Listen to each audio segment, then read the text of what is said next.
So I went ahead and got, let me just go ahead and do a little bit. Be all right. Went ahead and got this black gate. I don't know if that's the name of it, but that's what I'm calling it. This black gate ready. It's got doors on the inside on hinges. You can close. Got it slap chop ready. As you can see down here, there's details like skulls built into the masonry.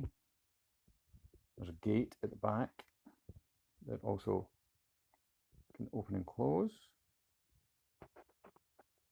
So this is just going to be an excellent addition to my world. Woo!